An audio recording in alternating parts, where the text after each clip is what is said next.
Olá pessoal, então sejam bem-vindos para o nosso módulo 2, nossa aula 2 deste curso a respeito de bases do treinamento físico. Eu sou o Dr. André Lopes e eu estou conduzindo vocês neste curso online do ISUBRA.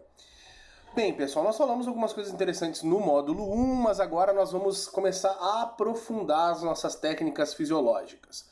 Aprofundar um pouquinho a respeito de fisiologia para entrar nas questões mais de treinamento. Nós vamos falar agora principalmente a respeito de estrutura do músculo esquelético. Então, quando a gente fala de estrutura do músculo esquelético, a gente tem que lembrar que é imprescindível que a gente aprenda a fisiologia do músculo para que nós possamos seguir no processo de treinamento. Nós vamos relembrar algumas coisas sobre microscopia, sobre estrutura do músculo e nós vamos corrigir uma questão. Nós vamos corrigir uma questão a respeito de fibras musculares. Além disso, eu vou falar com vocês a respeito de metabolismo. Vamos falar a respeito de metabolismo do músculo, características de fibras e assim por diante. Então, para que a gente possa começar na estrutura do músculo esquelético, eu preciso mostrar para vocês este material aqui, a microscopia eletrônica. A microscopia, ela permitiu que a gente pudesse verificar essas estruturas que estão aparecendo aqui, uma banda clara, uma banda escura, que é conhecida como a menor unidade funcional do meu músculo, o sarcômero. Este sarcômero é o que compõe a estrutura contrátil da minha musculatura esquelética. O músculo esquelético ele apresenta várias características. Por exemplo, os núcleos, e sim é no plural, as células musculares esqueléticas são consideradas multinucleadas, apresentam vários núcleos, e estes núcleos estão localizados na periferia dessas células. Além disso, nós temos mitocôndrias, que são organelas responsáveis pela síntese de ATP. A densidade mitocondrial ela varia de acordo com o tipo de fibra muscular que nós temos. Nós temos também uma estrutura muito importante que diferencia essas células, que é o retículo sarcoplasmático. É uma organela responsável pelo armazenamento, pela liberação e a recaptação de cálcio no músculo. Além disso, nós temos as cisternas terminais, que são estruturas que armazenam o cálcio, importantíssimo para a contração muscular. Nós temos os túbulos transversos, que é uma rede de tubulação, invaginações da membrana sarcoplasmática, que conduzem o potencial elétrico, a despolarização, até o interior do retículo sarcoplasmático. Depois nós temos a junção de um túbulo transverso com duas cisternas que formam a tríade muscular. Bom, vamos dar uma olhada um pouquinho no nosso sarcômero. Nós temos aqui o sarcômero, onde nós temos a banda I, nós temos a questão da linha Z, nós temos a zona H, a banda a zona de overlap, nós temos a linha M. A estrutura sarcoplasmática vai dessa estrutura do final de uma banda I, até a minha linha Z. Então eu tenho essas estruturas de duas linhas Z que permitem a conexão de um sarcômero, a formação de um sarcômero. Então dentro de um sarcômero eu vou ter a linha H, a zona H, eu vou ter a banda A, eu vou ter a linha M, eu vou ter a zona de overlap. A zona de overlap é onde existe a inter-relação entre o filamento fino e o filamento grosso, que é composto por actina e miosina principalmente. Tem outras estruturas também proteicas como a titina, nebulina e outras proteínas. Aqui uma visão de uma secção transversa, onde nós temos a linha Z, a banda I, a linha M, a zona H e a zona de overlap, que mostra toda a correlação entre o sarcômero. A estrutura da fibra muscular, então, ela é composta por miofibrilas, ela vai ter retículo sarcoplasmático, ela vai ter cisternas terminais e túbulos transversos formando a tríade, ela vai ter também a relação entre miosina e a relação entre a actina e os filamentos de complexo de troponina e também a tropomiosina. Essas cabeças que se projetam do filamento de miosina permitem a relação entre o filamento grosso e o filamento fino para que haja a contração muscular. Então aqui a gente vê um sarcômero relaxado e um sarcômero contraído. Pois é, para que a gente possa entender bastante isso, existe no site um curso chamado de Fisiologia Básica Módulo 1. Esse curso trabalha profundamente as questões das fibras musculares, de todos os tecidos e também a relação neural de toda a fisiologia. Aconselho vocês a fazer esse curso. É muito bom para que vocês tenham a base de tudo aquilo que nós vamos conversar sobre este curso aqui. Falando um pouquinho de tipos de fibra muscular, nós vamos fazer algumas correções.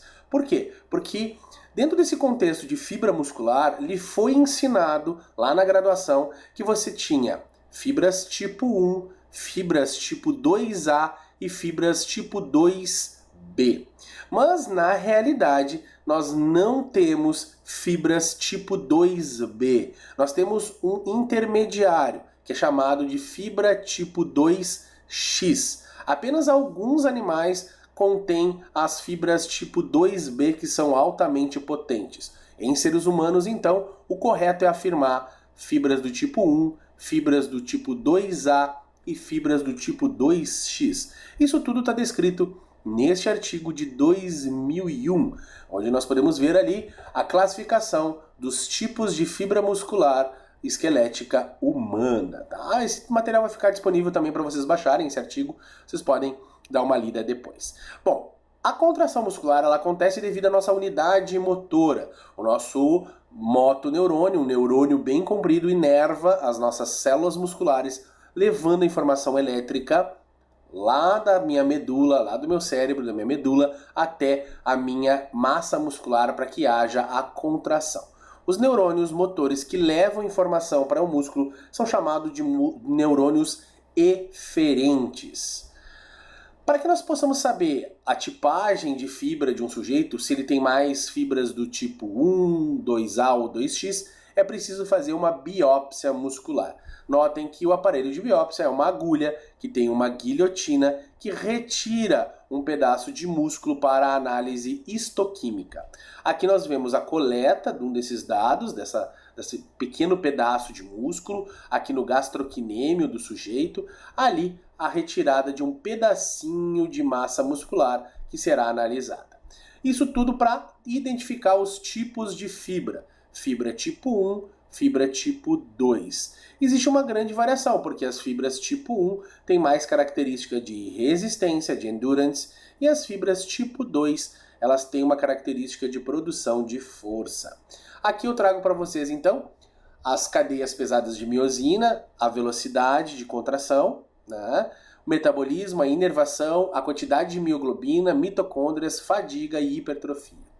As fibras de tipo 1, elas são consideradas caracterizadas por uma velocidade de contração lenta, um metabolismo mais oxidativo, a inervação de calibre pequeno, fino, mioglobina alta, muita mitocôndria, baixa capacidade de fadiga, mas também uma baixa capacidade de hipertrofia.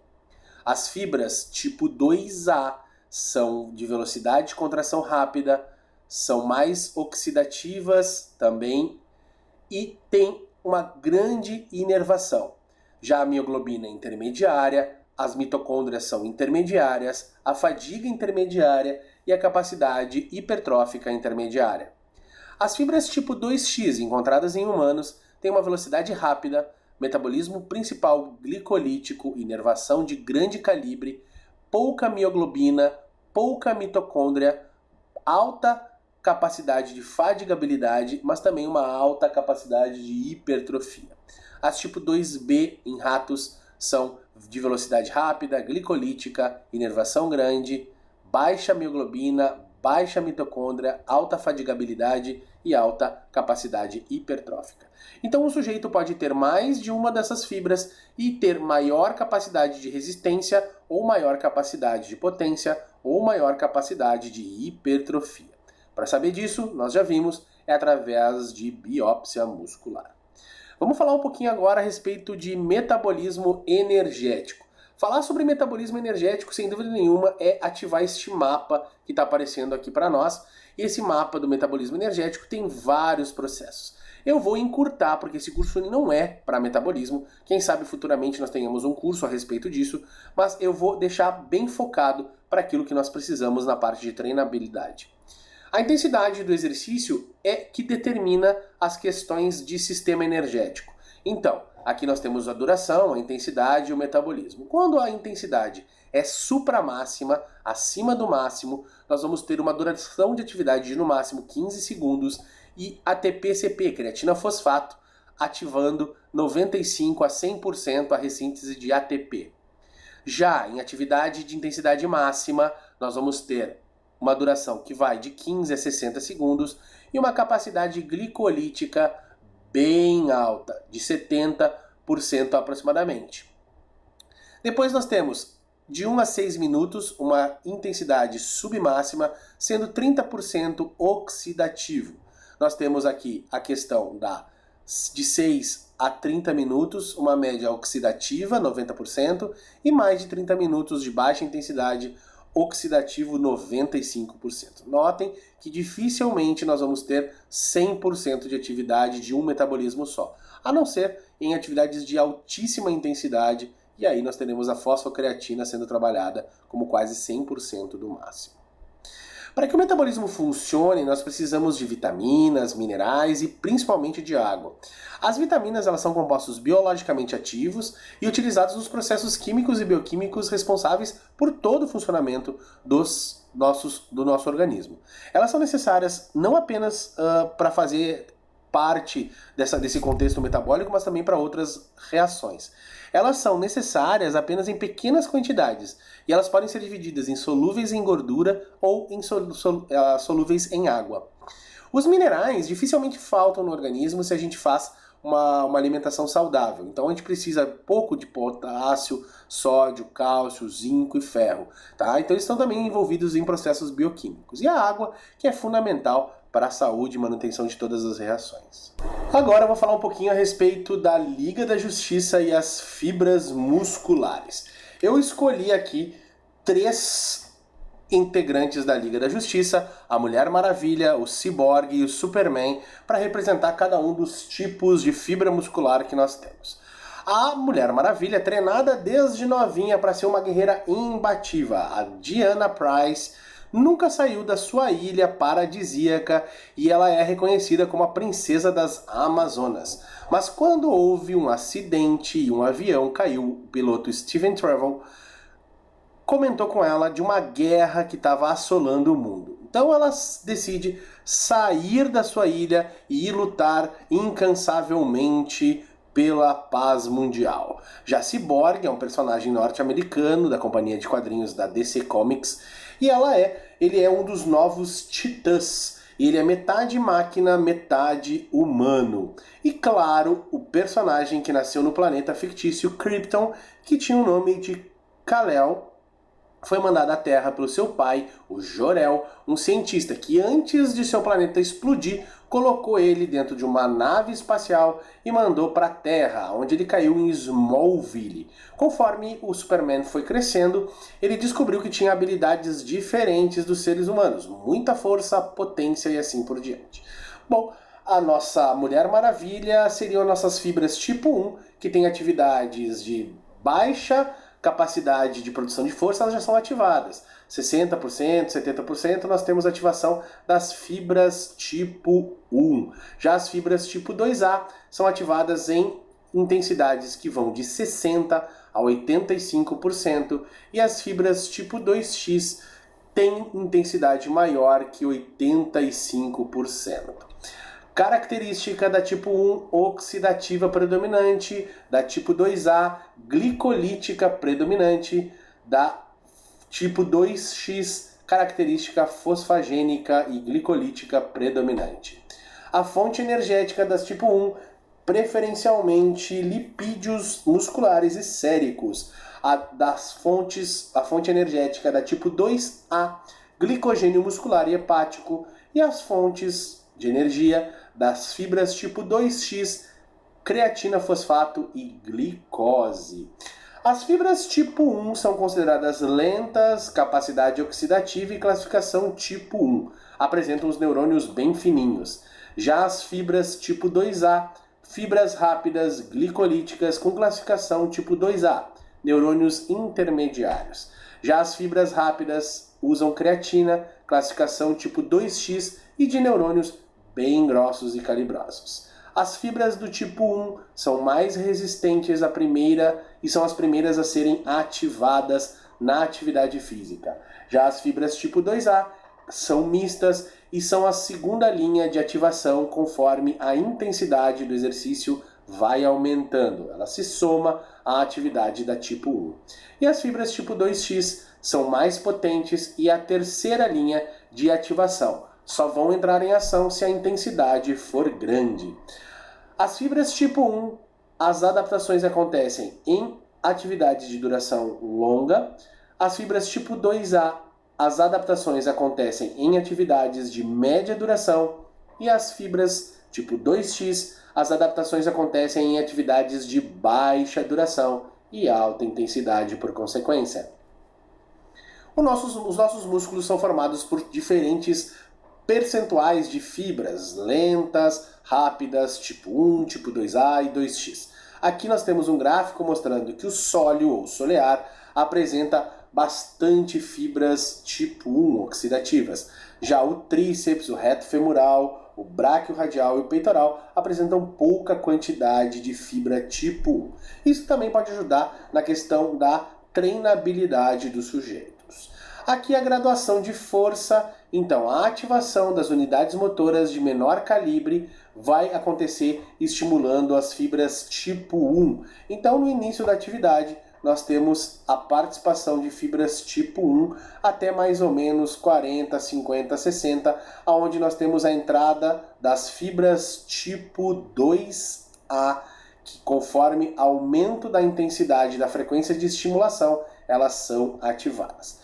Acima lá de aproximadamente 80% nós temos a supremacia das fibras tipo 2X. E para que nós possamos ativar todas as fibras musculares de um músculo, nós precisamos usar as capacidades de força máxima, explosiva, de saída e de aceleração. Então, o Plio Box, a atividade de potência e de saltos, são as atividades que mais ativam fibras musculares no nosso organismo. Então, a nossa Mulher Maravilha seria a nossa fibra tipo 1, o nosso Cyborg tipo 2A e o Superman tipo 2X, as mais potentes e são chamadas apenas para resolver problemas gravíssimos.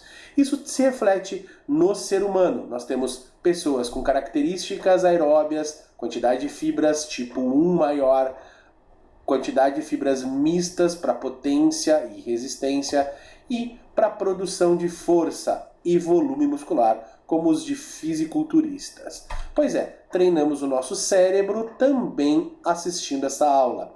Espero que vocês tenham gostado da aula e que nós possamos dar continuidade a esse trabalho de atualização sobre treinamento. Lembra que essa primeira parte das bases do treinamento físico. Em breve nós vamos ter o módulo 2 com mais material para vocês, onde vai entrar toda a parte da questão de periodização, planificação, exercícios e como a gente monta isso de forma geral. Agora então eu te convido a tomar um cafezinho e voltar para assistir a aula 3 do curso Bases do Treinamento Físico.